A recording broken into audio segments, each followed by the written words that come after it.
tomorrow, and Lance will be putting that out. And we have his staff is here from the caucus minority office. But Roger wanted me to speak on his behalf, and he says he's in full agreement with what we're about to say.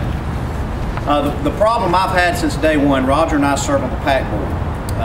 The agreement that they entered into the courts with the judge is where they came out and said they would pay the 2010 tuition rates is unacceptable.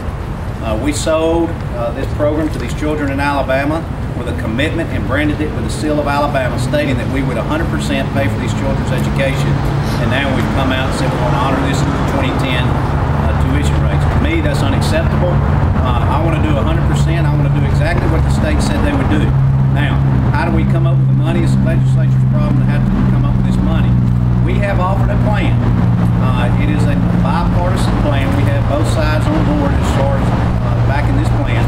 If you'll recall, there are over 40,000 students into the PACT program to this day of students. The court ruling has said that they pay the attorney's fees $5 million, and whatever ruling they've come up with the 2010 rates is unacceptable to us. The bill would provide the funding for any year the PACT program is unable to meet the financial obligations. Now, how would we do this? This bill would basically, once the rainy day account is paid back, that's by constitutionality, we have to put money into a separate second savings account called the Budget Stabilization Fund. There's no reason we need to have two savings accounts in the state of Alabama.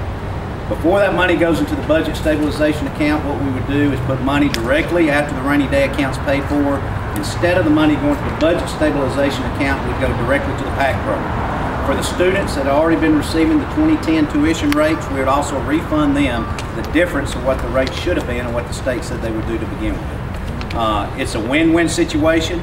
It has created some additional revenue, and it would be enough money to come up to fully fund the PACT program to the last student exits the PACT program. Any questions?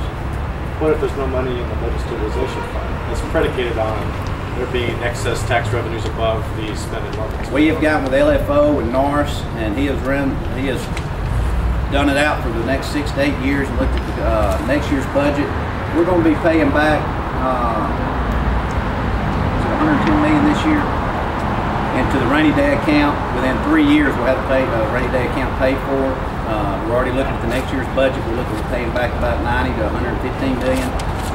So, you know, according to LFO, the money will be there.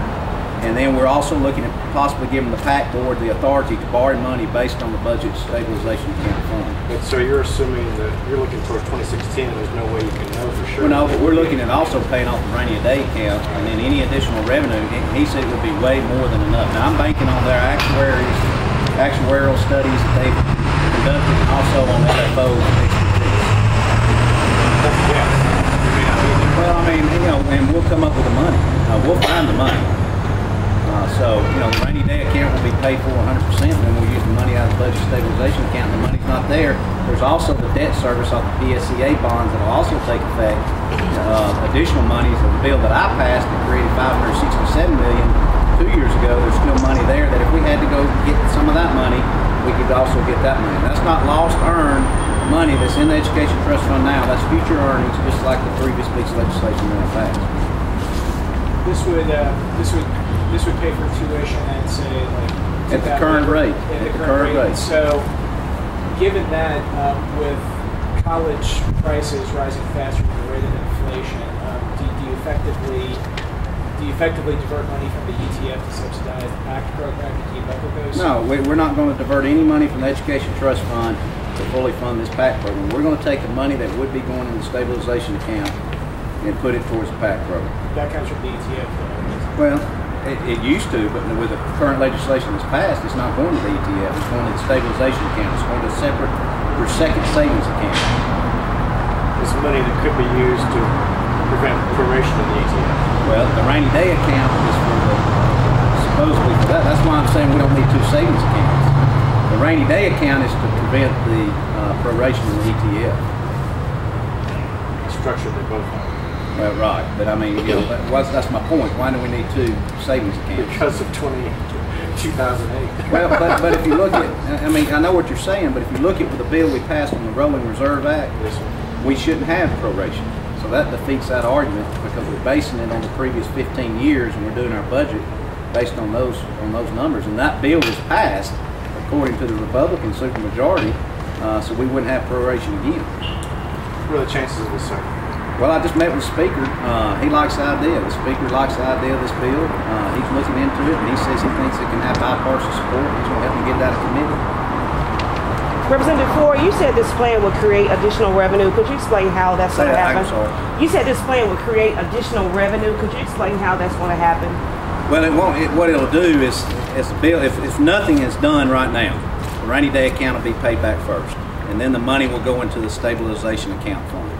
So all we're doing is diverting the money. Once the rainy day account is paid for, because that's done by Constitution, the constitutional amendment, then the excess money that would go into the stabilization account would go directly into the PACT account first. And what, 3 more years before the rainy day is paid back? Is that correct? 3 more years. The problem with the PACT program, I can tell you, I'm on the board, we have a cash flow problem. The actuarial studies continue to change month by month and quarter by quarter, and that's the reason why I think the judge is continuing to, on the appeal process, continue to look at it. We have to continue to run the numbers. We've had 3 different actuarial studies with 3 different answers. So what we need is cash flow injection again, and this would provide that.